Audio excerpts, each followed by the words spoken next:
There's an uncomfortable truth that most older adults will never hear from their doctor. Every year, millions of seniors line up for health screenings, believing that the more medical tests they take, the safer they'll be.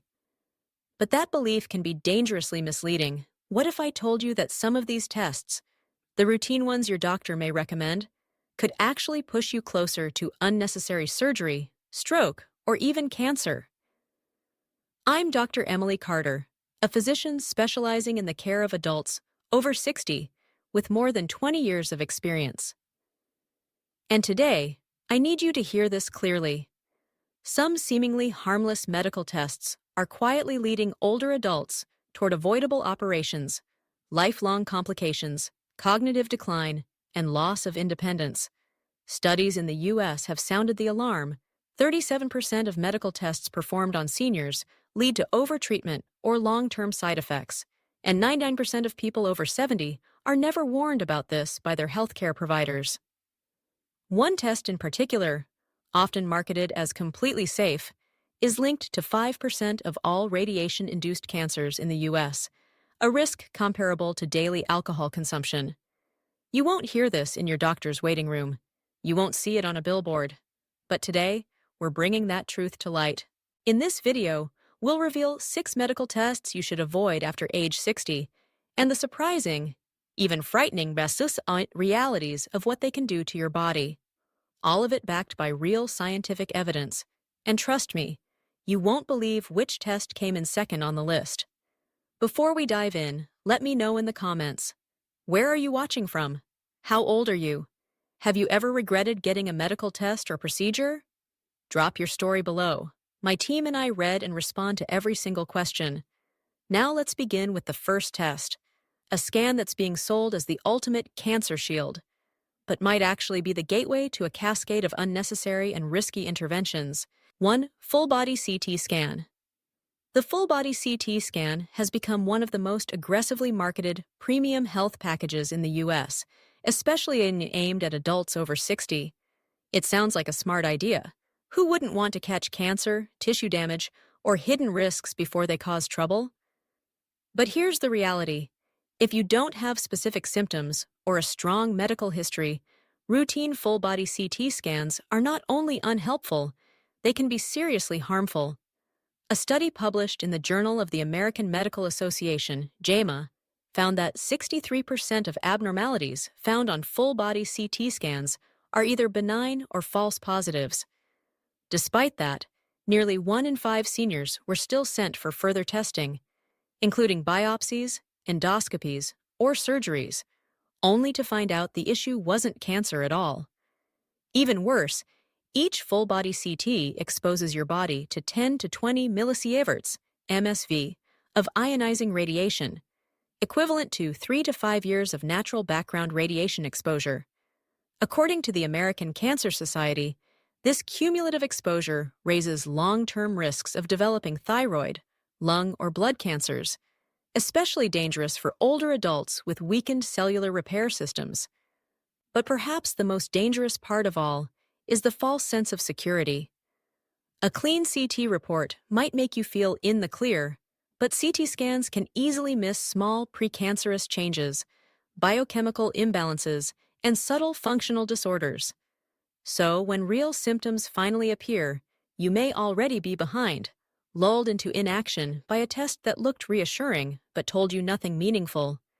As a physician caring for seniors, I only order CT scans when there's a clear reason, a symptom, a red flag in blood work, or a targeted concern based on clinical evaluation. Scanning just to be safe is not safe. It's costly, misleading, and can set off a domino effect of fear and unnecessary intervention. If someone offers you a full-body cancer scan package, stop and ask, do I actually have a symptom? What is the likelihood this test will improve my life, or just complicate it? Health after 60 isn't about doing more. It's about doing what's right, the right test for the right person at the right time. And unless there's a medical indication, the full-body CT scan is rarely the right choice. As a physician specializing in the care of adults over 60, I order CT scans with extreme caution, only when there are clear symptoms, a clinically significant risk, or when we need to examine a specific region of the body in detail.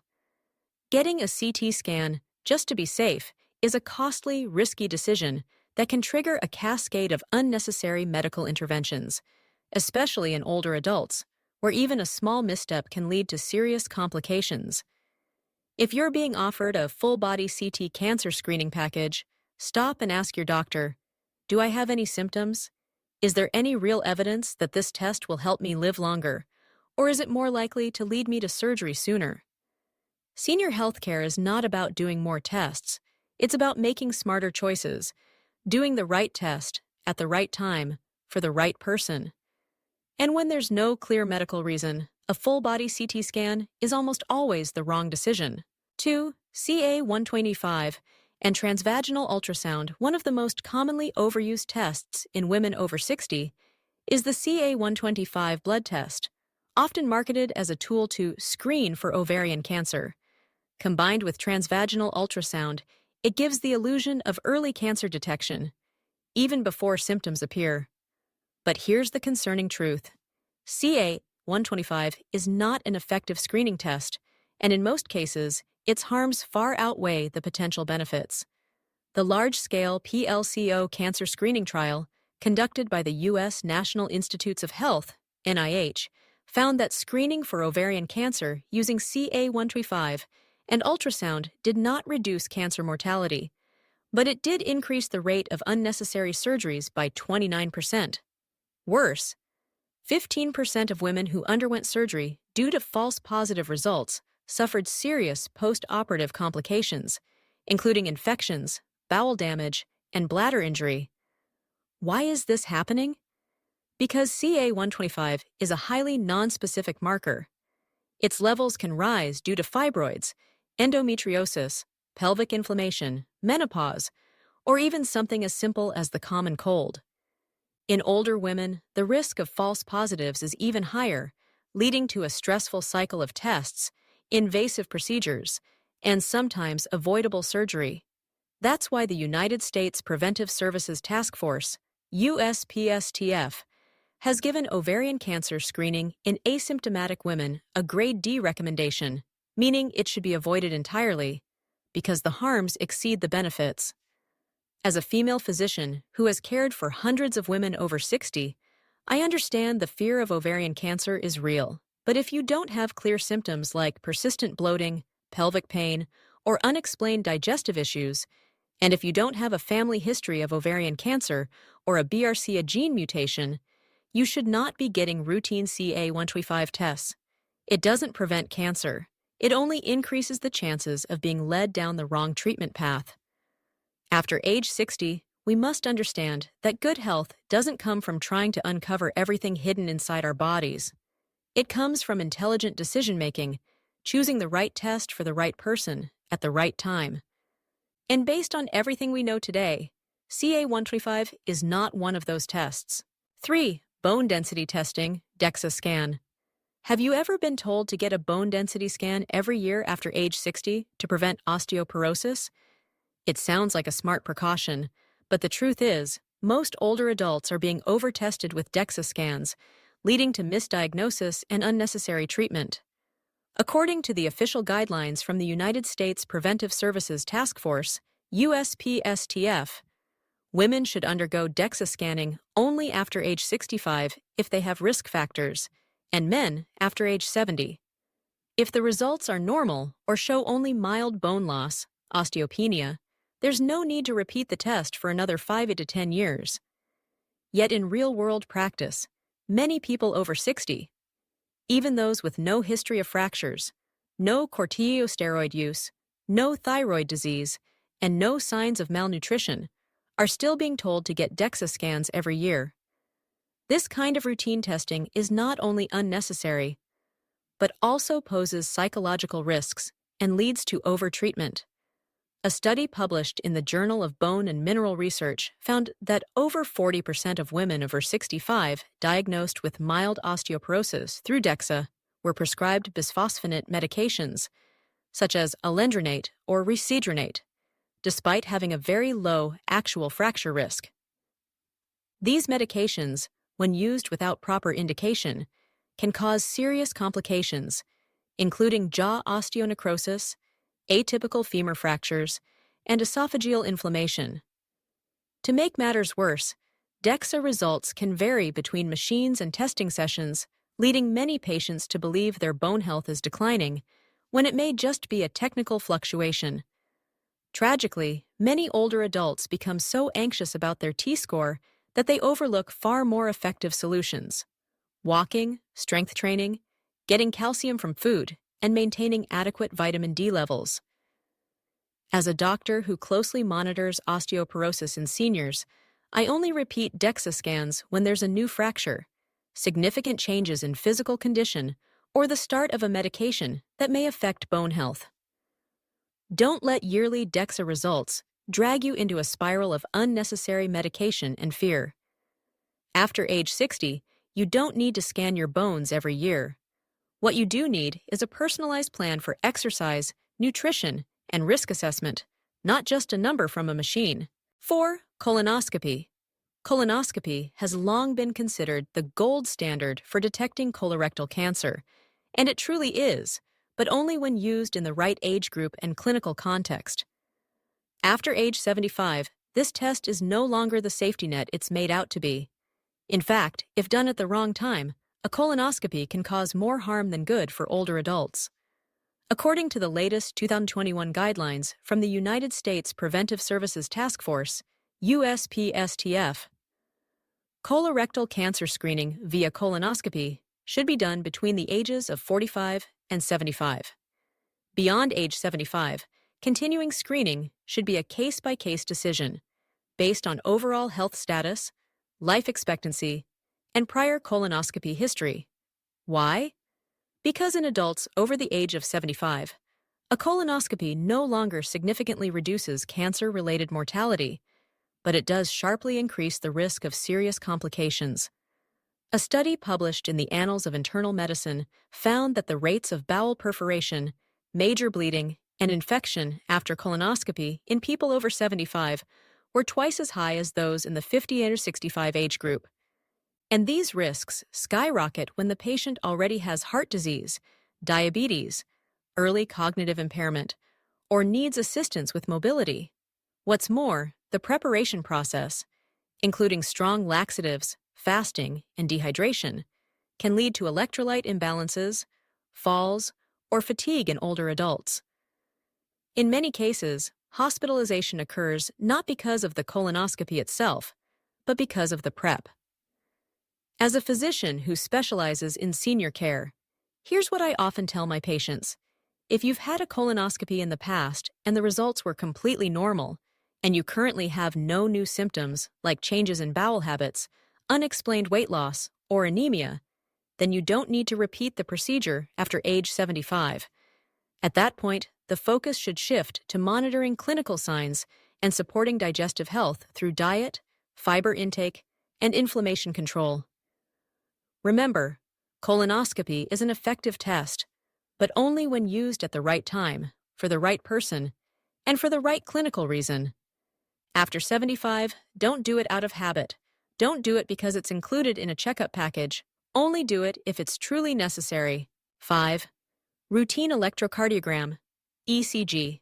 The electrocardiogram, or ECG, is one of the most common tests offered in general health screening packages for people over 60. Many believe that doing routine ECGs helps detect heart disease, heart attacks, or arrhythmias early.